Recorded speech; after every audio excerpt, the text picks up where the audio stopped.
Hola amigos, ¿cómo les va? Bienvenidos a este espacio que tiene que ver con el mundo del arte y del entretenimiento. Y hoy vamos a hablar de una persona que tuvo tanto que ver y sigue de alguna manera teniendo que ver con el mundo del entretenimiento, con la magia del cine de animación.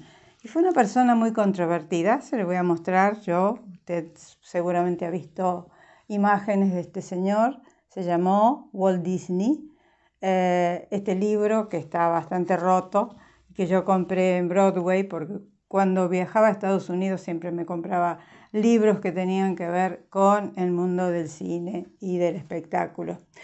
Bien, este señor Walt Disney, que falleció en 1966, no obstante ha dejado un imperio que a medida que pasa el tiempo se va haciendo más grande, más poderoso, y hay muchas competidoras que han sido absorbidas por la factoría Disney y bueno, algunos se quejan, otros están muy conformes, el público en general está conforme.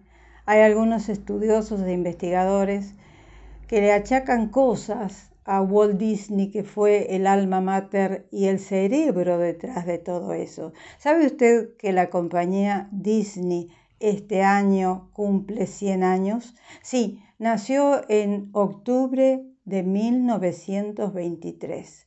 O sea, el 16 de octubre de este año se cumplen 100 años.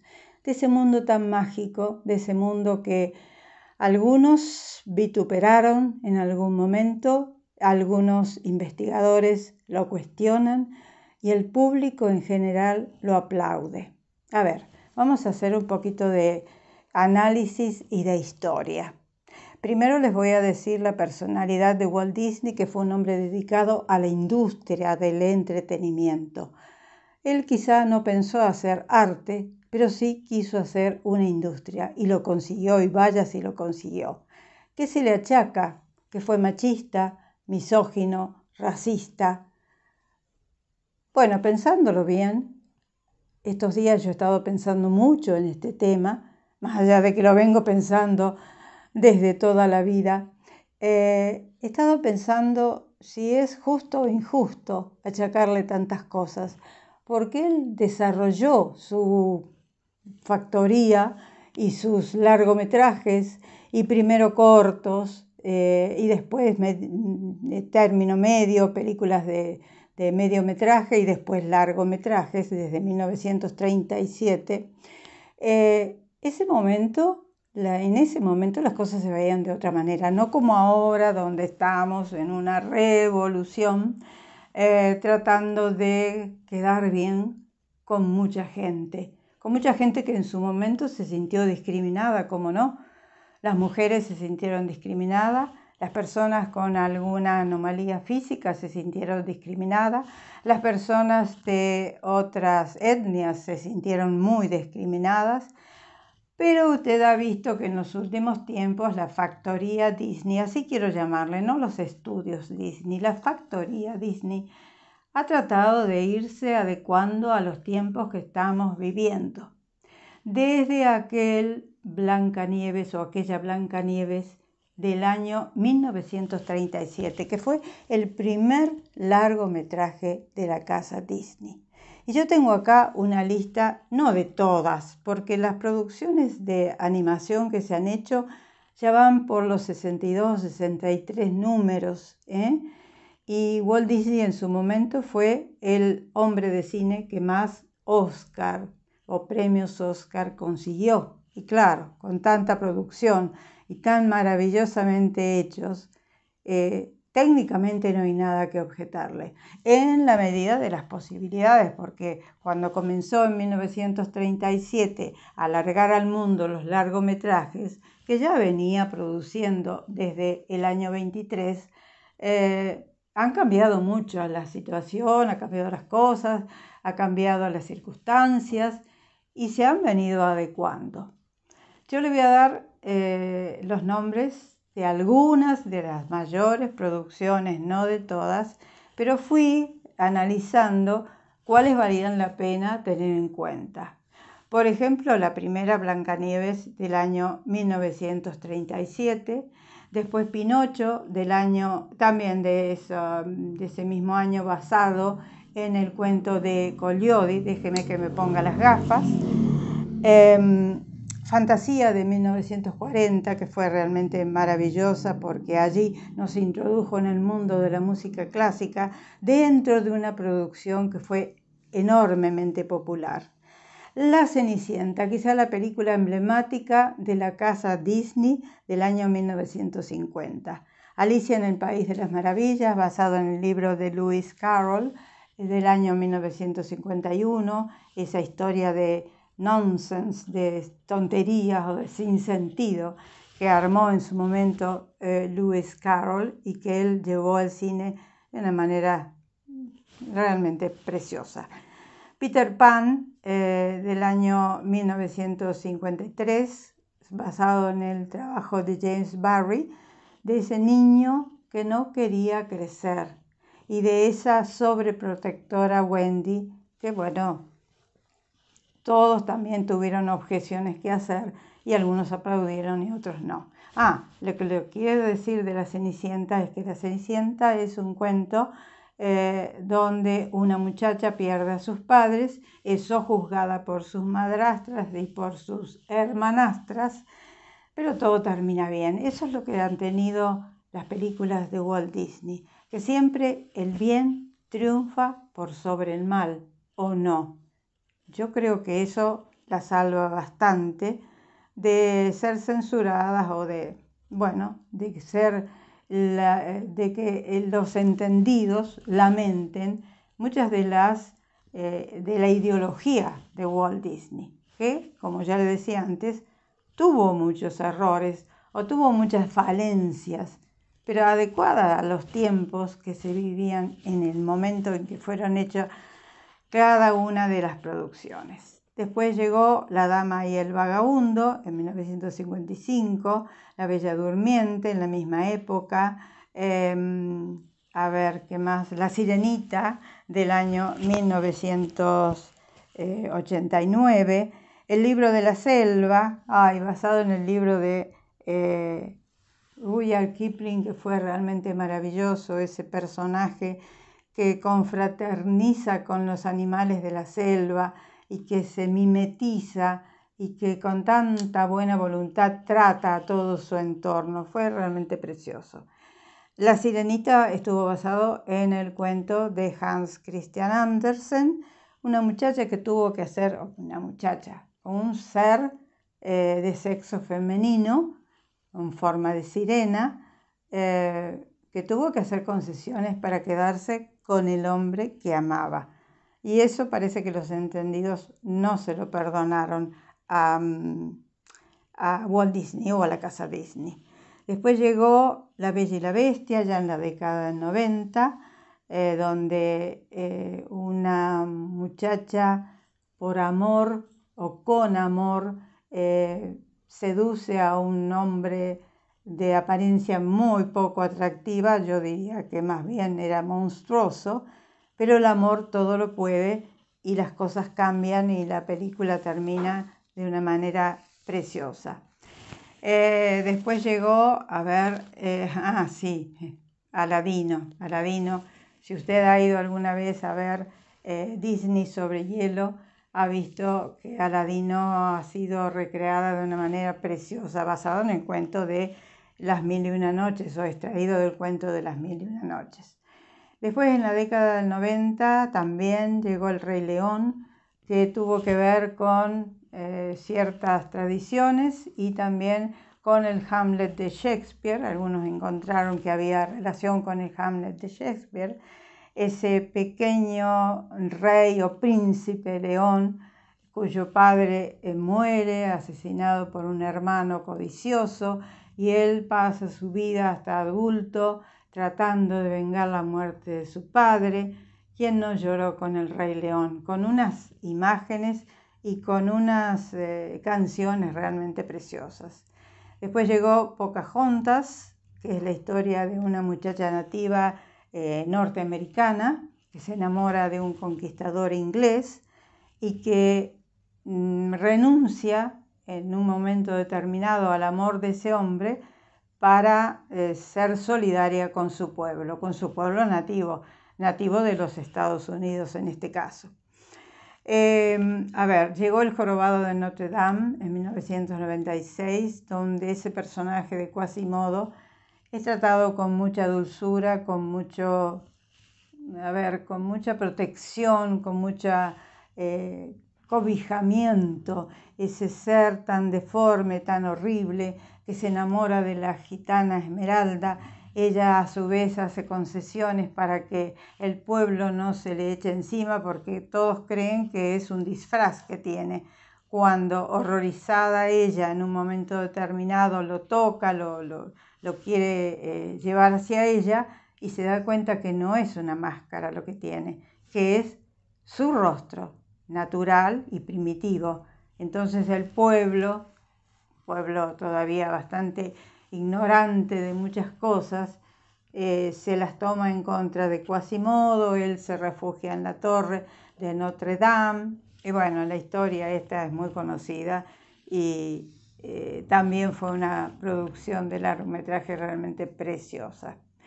Después llegó Hércules en 1996, basado en el mito griego, y bueno, muchos la discutieron mucho porque era un Hércules muy forzudo, muy metrosexual, muy divertido. No tenía mucho que ver con la mitología griega, pero yo la vi 2 o 3 veces y realmente a mí me encantó. Me encantó, me divirtió, me pareció que era una cosa diferente a lo que habíamos venido viendo, un poco solemne quizá. Espere que tome un poquito de café. Le muestro. Esta taza hasta tiene imágenes de Walt Disney, porque yo soy una fanática de Walt Disney, pero eso es otra historia. Posiblemente usted no. Bueno, después llegó Mulan, la historia de una muchacha indígena que también trata de superar algunas situaciones adversas. Frozen, basado en el libro de Hans Christian Andersen, La Reina de las Nieves, donde 2 hermanas compiten por una situación X y después todo se termina, todo termina bien. He dejado pasar Fantasía 2000, que fue, cuando habían pasado 50 años de la primera fantasía, se hizo la Fantasía 2000, que no agregó para nada de lo que ya habíamos visto en 1950.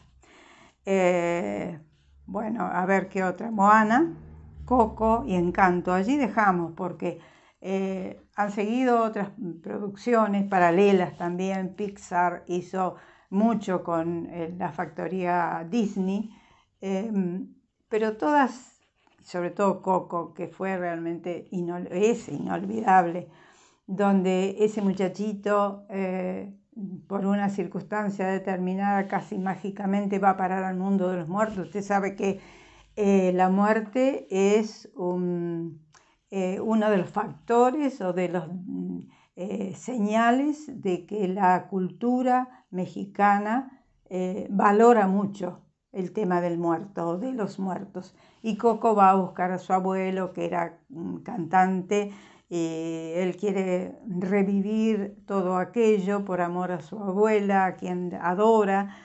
Una película realmente hermosa. Y Encanto, que fue la última producción de las grandes, que se estrenó en 2021, después de la pandemia. Trata sobre una chiquilla que vive en Colombia. Es decir, la casa Disney ha tratado de ir de acuerdo a los tiempos y a los requerimientos y a todo esto nuevo que hay, sí, no, siempre lo ha habido, pero ahora es como que el ser humano se ha dado cuenta de tantas cosas.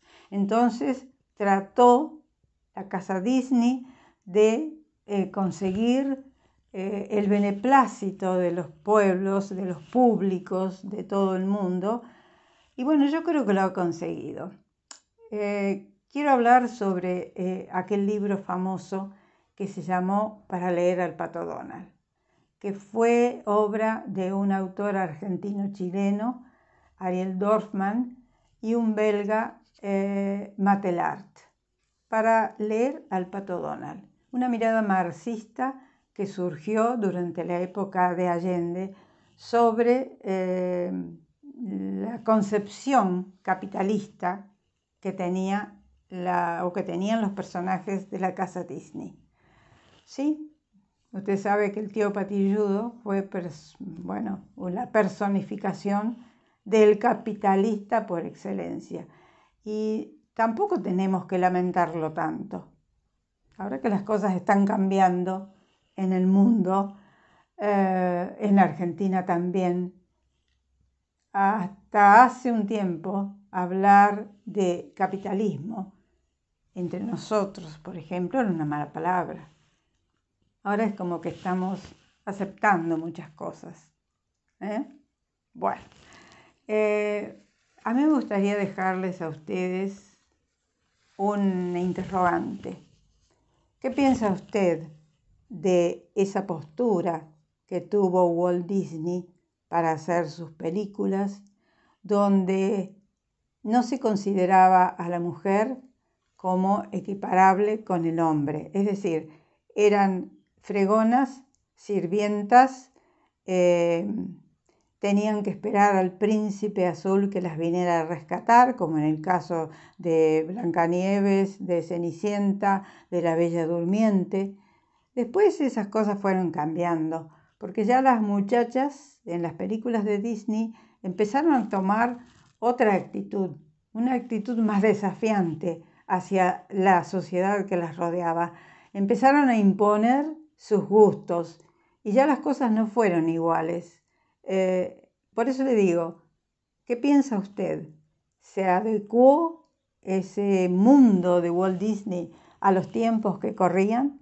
¿O tendría que haberlo hecho antes y no permitir que los cuentos de hadas mostraran todas esas fragilidades humanas o errores humanos o actitudes que no eran muy fraternales hacia los otros seres humanos? No sé, usted lo va a decir, usted me lo va a contar, porque a mí me gusta escuchar la opinión de los demás, se aprende muchísimo. Y también hay algunas circunstancias que han tenido que ser modificadas, porque, por ejemplo, las personas negras o de color o no blancas, como usted quiera, no tenían participación. Las princesas en las películas de Disney, las princesas siempre eran blancas, rubias o muy blancas, aunque fueran morochas, como Blancanieves, que tenía un rostro muy blanco, muy rosado y un pelo muy negro, pero no se veía gente de color. La última versión de La Sirenita con Halle Berry tuvo a una mestiza, que fue la actriz esta que la encarnó. Todo es relativo, porque si usted ubica a una sirenita negra o negra o de color, llámelo como quiera, en Dinamarca, bueno, suena de una manera. Si lo ubica en los mares del sur, suena de otra manera. Si lo ubica en África, de otra manera. Y usted recuerde que La Sirenita de Andersen, que fue el cuento que tomó Walt Disney para hacer esa película, vivía en la parte nórdica de la franja norte del mundo, del planeta Tierra. Entonces era lógico que fuera rubia y que fuera blanca. Pero yo creo que como haciendo un acto de contrición, los distintos ejecutivos de la casa Walt Disney han ido modificando. Claro que el clamor popular también, o la visión de los entendidos y de los estudiosos, hizo que fueran modificándose los planteos, los planteamientos, y que la mujer tomara otra actitud delante de la sociedad y que las personas que no eran blancas también se impusieran de otra manera, o que las personas que tienen alguna discapacidad física también se planten de otra manera. En fin, yo creo que se ha hecho lo que se ha podido. Yo que soy de otra generación, de la generación que se crió con el cine y que tuvimos no a los celulares ni a la televisión como nodrizas o como niñeras. Tuvimos el cine. Íbamos al cine, o yo iba al cine 2 o 3 veces a la semana cuando era niña. Me crié con Walt Disney, con otras películas también, por supuesto, pero el asunto del dibujo animado de Walt Disney me fascinó siempre, y sí, como fascina. Ahora ya no son dibujos animados, ahora es animación hecha por computadoras, pero sigue siendo un mundo de fantasía. Sigue siendo esa fantasía imprescindible que el ser humano necesita de vez en cuando, permiso, para darle otro color a la realidad, a la actualidad. En fin, yo me voy a despedir, pero antes quiero invitarlos a que se suscriban, a que me cuenten qué piensa usted de las películas de Walt Disney. Ha sido una progresión, como yo les he venido diciendo, se han ido modificando las actitudes de los directores, han ido incorporando cosas nuevas y han ido desechando actitudes pasadas de moda o viejas. Quiero decirle una cosa, Walt Disney nunca tomó un lápiz más que para bosquejar algunos personajes, pero él no dibujó un solo fotograma. Eso se dice en los libros, en las publicaciones sobre él, se dice que él tuvo siempre dibujantes a cargo. Bueno, parece que era un hombre que cuidaba mucho el dinero. Los empleados de él se iban a veces muy disgustados porque no se les reconocía toda la capacitación que habían puesto y el esfuerzo que habían puesto para hacer las películas. Hay mucho de todo eso, hay muchas leyendas, muchas historias. También se dijo que Walt Disney, cuando murió en 1966, fue crionizado. Yo estuve en la tumba de Walt Disney en Los Ángeles y tengo fotos al lado de la tumba porque, bueno, es una recorrida que uno hace. Y no, se lo incineró. Ni bien murió Walt Disney, que murió de un cáncer de páncreas, creo. Murió de cáncer. Se lo incineró. Y todo lo demás fue leyenda. Por eso hay que atarse a algunas circunstancias e ir a lo concreto, es decir, a las películas. ¿Qué piensa usted de las películas? ¿Cómo se hicieron? ¿Qué mirada tuvieron? ¿Qué ideología concibieron? ¿Se cambió? ¿Se modificó? ¿Se adecuaron? En fin, cuéntemelo, me encantaría. No deje de suscribirse y yo me despido hasta la próxima vez en que nos encontremos tratando un poco más sobre el mundo del arte y del entretenimiento.